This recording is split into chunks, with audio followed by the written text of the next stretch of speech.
Hi, I'm Casey Frashante, professional astrologer, and today I kind of wanted to do, I guess, maybe like a mini discussion on masculinity in the birth chart. I just got back from holidays while I was in Sydney, so like I feel really rusty doing this because I haven't filmed in a while. Long story short, what kind of spurred my inspiration for this video was that I don't know if you guys know this guy called Clavicular. I hadn't heard about him until like one of my friends was like, Clavicular, like ran over a guy in his Cybertruck. And I was like, this is how like I know I'm getting old. I'm like, who? He's like, oh, this guy Clavicular is like a looks maxer. And I was like, I just don't care personally. I don't care. And he would keep like this is a while after the fact, but this clavicular guy kept showing up on my TikTok, and because I don't care, I would just scroll past and I would just it didn't even like register to me.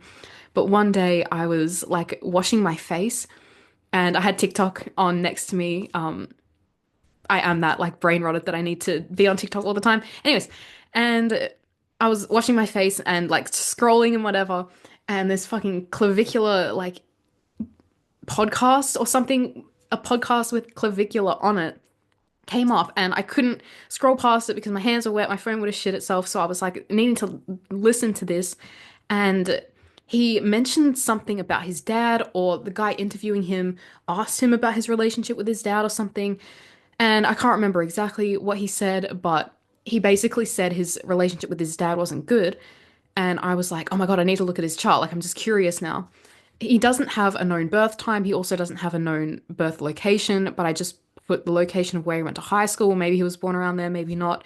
We don't have an ascendant degree. We don't have a moon degree, but he's definitely a Cancer moon. But we're not talking about his personality, just things I found interesting in his chart and how that relates to kind of what he's doing or how he turned out. So basically, this clavicular guy, his birth name is Braden Peters. He's like an influencer or a streamer, I don't want to say a model, but he's like a model looks maxer, kind of like a troll, I guess. I don't know. What is looks maxing? This is like physical self-improvement, but to the extreme through methods like fitness. It's kind of like, I don't want to say it's like bodybuilding, but I'm sure there are like bodybuilding elements involved in it. Things like plastic surgery, but also like more extreme, dangerous procedures these looks maxes undergo, like self-injecting filler and Botox and taking illegal substances to maintain certain attributes about their appearance, like using illegal substances to maintain their weight, to suppress their appetite, probably taking illegal appetite suppressants, like things they find on the dark web. I don't know. Things like that, hormone, like rogue hormone therapy, that kind of thing. So it's like self-improvement, but to the extreme. And based on what I know about it as well, it's very, it's like, it's not actually based in any kind of, when people kind of get into, like beauty and stuff, there's some kind of basis for it. Whereas looks maxing, I think the basis for all of that is like math. It's very autistic, and it's like you need to have a certain kind of eye distance or like angularity to your eyes to have a kind of appeal. And I think women can do looks maxing, but I think it's mostly for men trying to appeal to women, but really they're appealing to men and the male gaze and whatnot. I know hunter eyes are a thing. Apparently, I have them. Um, Hunter eyes are like, I don't know. It's this whole thing. It's like you have like hunter eyes or prey eyes. I don't actually know that much about it apart from like associating or interacting with people that know about looks maxing. A guy I dated like 10 years ago was super into it. Um, so it's looks maxing is like personal physical improvement to the extreme. And like for me personally, I don't want to get too personal about it, but I had this like eating disorder when I was in uni. And but I didn't know it was an eating disorder. It was just like things got out of control in my life, and I was trying to find some sense of control through working out and not eating or only eating certain things, that type of thing. And when I reflect back on that time in my life, uh, looking good and being in shape, that's a full-time job. And even then, even when I was so obsessive about this type of thing, I didn't even look that good.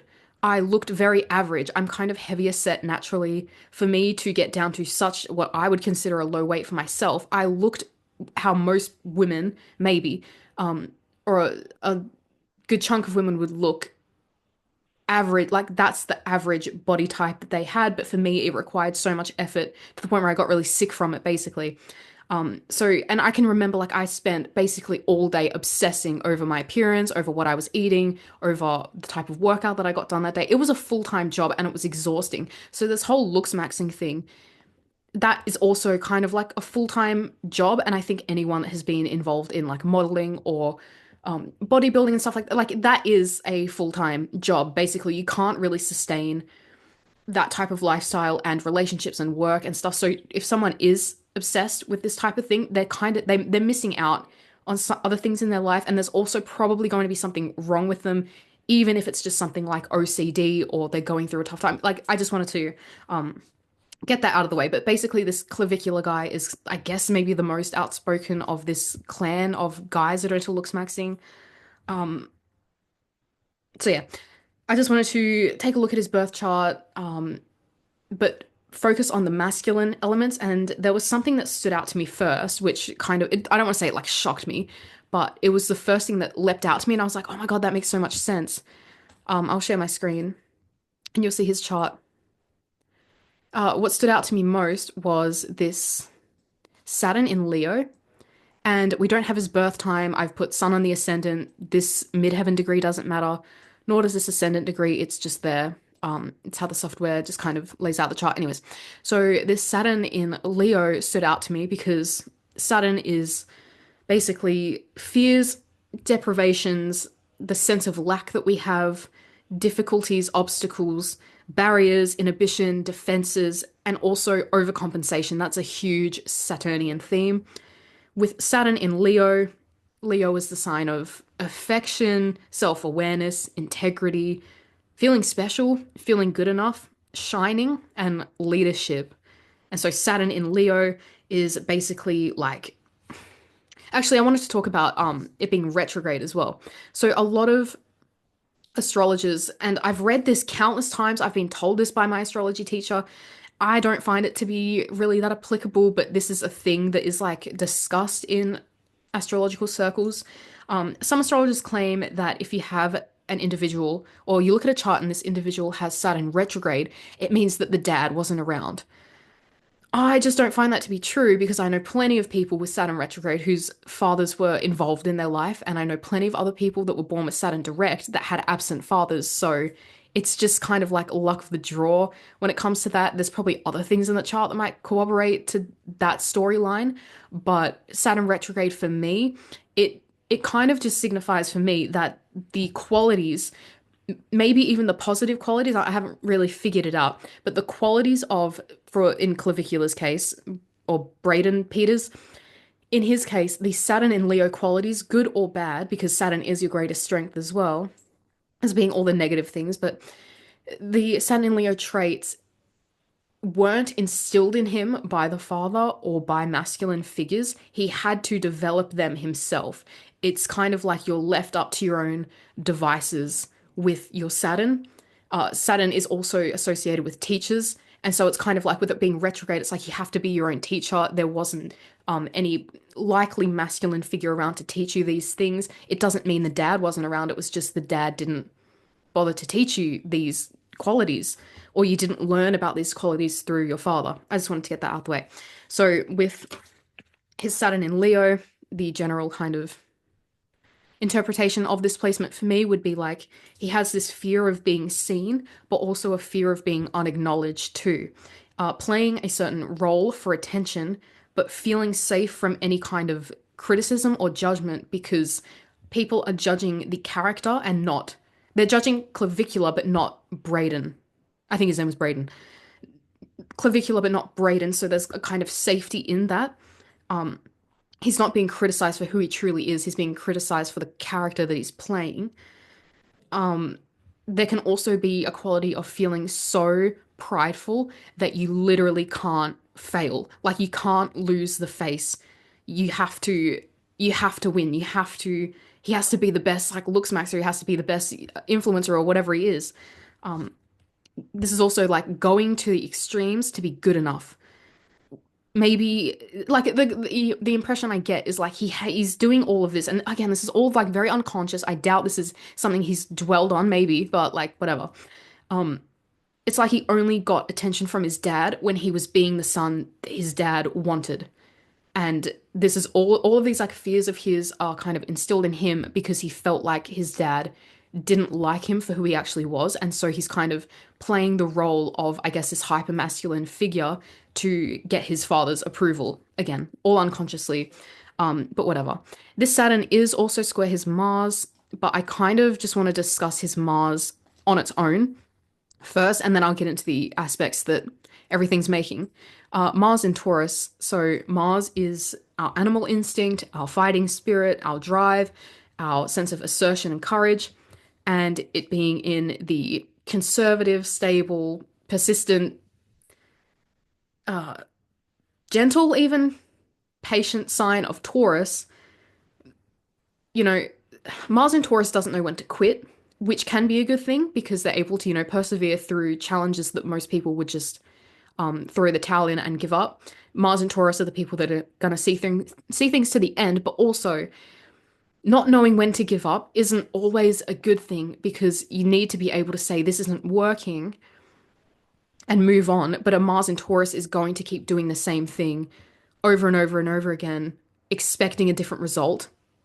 Like, what is that saying where it's like insanity is repeating the same actions, expecting to see a different result, something like that. I associate that type of quote or energy with Mars and Taurus specifically. I'm very familiar with this placement.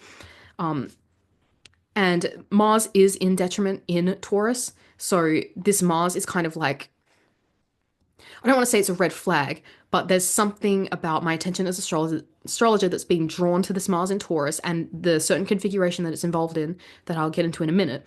But it's a detriment position for Mars. Oh, also Mars is just kind of like the masculine urge that all of us have. Again, this is a video about masculinity. It's in its detriment position. It's also the only planet that this kid has in an Earth sign, which is Taurus. And when you have one planet in one sign, that planet is basically it's harboring all of the stress in the chart, but also harboring all of the stress and pressure for that element. And the earth element has to do with things like material manifestations and physical sensations and, things like that and whatnot. So it's in its detriment position. It's the only planet he has in an earth sign. It's stressed out based on those two figures alone. It's square Saturn, so it's blocked, and Saturn in Mars in Taurus is already kind of like kind of blocked anyways, and then or it's kind of slow to get started, and then it's also blocked with the square to Saturn, so it's more stressed out, it's more stuck in the mud, and then it's also square this Neptune, so there's a huge amount of guilt associated with this Mars, and if we're talking about this Braden kid's chart, there's some sort of guilt associated with masculinity. This all like the squares and the placement of Mars. This is huge problems with sexuality, physicality, and masculinity. Mars and Taurus is kind of like pent up by nature, as is most individuals that have Mars in an Earth sign. They're going to be a little bit more pent up than usual, anyways, because they don't really know how to deal with things like aggression. They kind of just let it stew. They don't really have an outlet for it. Again, if they have a Mars that's trying, Mars in an Earth sign trying something like Pluto, obviously less so, but Mars in an Earth sign, it doesn't really know how to deal with things like anger or sexual impulse unless there's something constructive that they're doing with their Mars. Anyways, so Mars and Taurus kind of pent up by nature anyways, and from a sexual perspective, there is difficulty finding like satisfaction and release through orgasm. It like orgasm on its own, it feels kind of just empty. Mars and Taurus needs something a little bit more to feel satiated and safe. And so with it square Saturn as well, that is obviously going to be compounded. There is something with him, with the sexual kind of release that is just like it's not there. I don't want to go as far as to say like he's asexual, but there is something like that going on with him. in that it's just he's not like you would think based on this whole hyper masculine thing that he's got going on, that I guess sex would be a major driver for him. It's actually not. There's something like, I don't know how to word it. It's like, it's he's more concerned with like aesthetics and romantic safety or feeling, again, with that like moon and Cancer, feeling safe and feeling nurtured. But then with all of this other stuff going on, it's like he's, again, the overcompensation with Saturn, it's all kind of compounding into being, and that role that he's playing as well. It's like it's all about masculinity and sex and being the conqueror when that isn't actually what's going on at all. And he struggles with the whole Martian thing. Does that make sense? Anyways, so all of that stress is compounded with the square to Saturn, and then also with this square to Neptune. It's like the whole sexual act with him is like he can only, like, let's say finish uh if he's picturing himself with the impression of him being the masculine ideal, or through the eyes of other men, or through the eyes of his father. Mars Saturn in harsh aspect is kind of like not even feeling worthy of having sex in the first place. Like I said, there's a lot of guilt associated with sex or masculinity for him. Again, it's all unconscious. I doubt if you were to ask him about it, he would admit to it, but maybe he understands it at some level. Mars square Neptune specifically is associated with things like sports, or it denotes the illusion of athleticism and heroicism and strength and sex appeal. Mars Neptune aspects, soft or hard, are going to be associated with like modeling, bodybuilding, extreme sports, sports that are like rough on the body, like boxing, looks maxing, using the body as like a spectacle. The body is an art form. The soft aspects would be, I would correlate with something like glamour, the natural kind of appeal or natural sex appeal that somebody has to be considered glamorous. The harsh aspects I would correlate with the grotesque. Mars square Saturn. This is again like the blockages of masculinity, fear of sex, fear of anger, controlled urges, dominating the will. This is a good kind of configuration to have for someone that is really good at something like bodybuilding or looks maxing, because it is so idealized. They have the discipline to be able to, again, follow through with a lot of things that most people wouldn't follow through with. So this isn't all bad. I don't want to say like his masculinity is kind of doomed or anything like that. It's just, it makes sense for him and what he's doing, but is he using it to like his greatest advantage? I don't know. Again, no birth time. There's things I'm missing out on as well. The square of Taurus and Leo, so with his Mars to Saturn, that square is really concerned with quality and wanting to be the best, and being at the top of whatever you're doing. So he really does have the potential to do something great with all of this like looks maxing stuff. He has Mars opposite Jupiter as well. This is like I call this like the aspect of audacity, horseplay. It's like big dick energy, but with the opposition. It's as opposed to like a square or the conjunction. There's more of like posturing and posing associated with this. Again, I get the impression all of this hypermasculinity stuff is just a projection for him. It's just a role that he's playing. He's also got this Saturn opposite Neptune. Saturn Neptune people is like limits don't exist to them. The world that they're living in, or the way that they see the world, is like everything is very malleable. Um, I have the square personally, and that's also my experience with life. It's like anything, it's not even like in an optimistic way. It's just anything is possible. I can bring anything into manifestation because I just can. There's no barriers for me. It's like I can do anything, good or bad. It's everything is just kind of like there's stuff just there and I can do whatever I want with it. Does that make sense? It's like Saturn, Neptune, um, people are like that. Again, it's also an aspect associated with guilt. Um, So clavicular in his mind, for example, he has to, by logic or by the laws of nature, he has to be able to look better. He's never going to be able to look good enough. He has to be able to look better, get bigger, get more girls, and maybe that finally means that he's good enough. It's back to that Saturn and Leo thing. Also, with Saturn Neptune aspects, there's a huge reluctance to be alive as well, especially with a lack of Earth in his chart. I have the square between Saturn and Neptune. I also have a lack of Earth in my chart. There's just a total ambivalence or reluctance to being alive. It is just. And then, so with him, also, I get the impression that there's like a disregard for the body as well, which is probably why he is doing this to himself. Because, like I said, it's all very extreme. This isn't like bodybuilding totally like naturally. This is like the bodybuilder that does like a bunch of steroids and goes to the extreme lengths to get as big as they can. I don't think he's a bodybuilder. I'm just using bodybuilding as an example. It's like a disregard for the body with him, and so he's like playing around with it. He's seeing how far he can go because he can go as far as he can conceptualize because there's just no limit to it. The only thing that grounds him in reality or grounds him into his body really is probably this Mars in Taurus, which again is like the discipline to be able to see something through like not even to the end. Because again, there's no limit for him. It's just constantly doing the same thing every single day. When everyone else is giving up, he's still doing it. That's the only thing that's grounding him in reality. And it's carrying all the stress of this entire configuration. He basically has something called a Grand Cross because he has Saturn squaring Jupiter.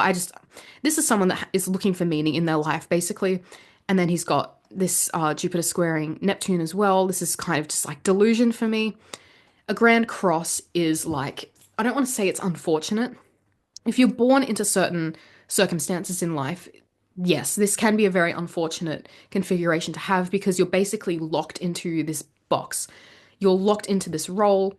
There's no escape for you. But you can also, if maybe you're born into more, I don't want to say prestigious, but if you were born with some kind of resources, you have the ability to be one of like the greats in history because you have such, if it's a fixed Grand Cross, you have such great fortitude to be again like to be able to see things through to the end because you would have to have a planet in Taurus, you would have to have a planet in Leo, Scorpio, and Aquarius and whatnot. It's a very extreme planetary configuration to have in your chart. I don't want to get like again like too much into like speculation about things, but a fixed Grand Cross is someone that is really good at maybe he has like a moon in Cancer, so I'm not using this for him specifically, but it's someone that would be really good at some kind of high intense work high intense work, being like really stressful work, being able to manage a very intense project. Like, do you know what? It's something like that. He potentially would have the ability to do that, but I don't think so with um, Mercury in detriment and Moon in Cancer. He's a bit more sensitive, I think, but that's the basis of the fixed Grand Cross. It's like you're either going to be a victim of your circumstances, and there's just no real way out for those types of people. But again, they would be born into like poverty and born in the wrong place at the wrong time, etc. If you have some kind of outlet and some kind of luck, I guess, then you can become one of the greats. Also, when you have a fixed Grand Cross, you need to look for any positive aspects to any of these planets involved in the Grand Cross. He does have a sextile between Mars and Uranus, so this is how he would use it constructively. He would need to be doing something different. And he is, like, if he was doing, again, like, I hate to keep bringing up bodybuilding, if he was doing very traditional types of bodybuilding, I don't actually think he would have that much success with it because with Mars, Uranus in soft aspect, it's like doing his own thing in his own way. Looks maxing is kind of niche as well. So that's good for him. He also has his Saturn trining his Mercury. So there's another positive outlet. This tells me he kind of like not a motivational speaker, but a trine between fire signs is like it's very externalized. It's doing something very publicly. Sagittarius is a sign about motivation. Leo is a sign associated with pep talks and, being cheerful. And so there is something like, I guess, motivational about that. Doing something in his own way that is motivational is kind of how he can get a hold of this Grand Cross. But again, I didn't want to go into personality analysis. Anyways, so he's got that Grand Cross. And I also wanted to touch on Venus, but like it less so because his Venus technically could be in Capricorn. Either way, it's still ruled by Saturn. It still goes back to the Saturn. With it being in Aquarius, Aquarius is traditionally ruled by Saturn. It's going back to that Saturn. Venus is our sense of value, how we value ourselves, how men value women, and our relational style. With it being in Aquarius, he's got this disconnected quality about him, kind of idiosyncratic. Um, Venus in Aquarius is like a bird's eye view of relating, kind of like a chessboard or like maybe like a checkers board, like something more 2D, reducing Venusian topics down to black and white. Venus in Aquarius for him, I'm getting the impression is like, if I look good, I will be valued. Logically, that is what's supposed to happen. That's what's going on in his mind. Like, if I look good, I'll be valued. He's got his Venus conjunct Chiron. Chiron is the wound that never heals. Venus conjunct Chiron in Aquarius, and it's in his chart, and he's a man. There's some kind of wound regarding his self-worth, regarding women and femininity. I'm getting the impression it's like, I'm a man, or I was born male. I have to be a man. I have to be the man. I have to be masculine. I have to take the masculine to the extreme, especially with this, Mars Neptune thing, and with it being opposite Jupiter as well. It's like going to extremes about things. He couldn't he couldn't just leave it at being his own sense of masculinity or whatever. He's like, I have to take it to the extreme. If I don't look smacks, if I don't look smacks, I'll be ugly. If I'm ugly, I won't have any sense of value. If I don't have any sense of value, I'm not good enough. Going back to that Saturn, I already know I'm not good enough because my dad didn't love me. This is like the whole basis I'm getting from his chart. And again, I don't care about him, but like I wish him the best, I guess. Like the same way I wish everyone the best. But yeah, I don't care about him. It was just kind of he showed up on my TikTok and I was forced to listen to the thing. He was talking about his dad. I was like, hey, let's look at his chart. And I saw all this like the fixed grand cross involving the two planets kind of associated with masculinity, which can be Saturn and Mars. Sometimes the sun. He has his sun conjunct Pluto, which would be indicative of someone like an overbearing type of father. But then again, I don't think I've looked at anyone's chart that has a fixed grand cross. Again, don't know that much about him. I just thought this was a really interesting example of masculinity in the birth chart and how it all ties in. And I got to talk about a few different aspects and stuff. But yeah, I'll see you in my next video. Bye.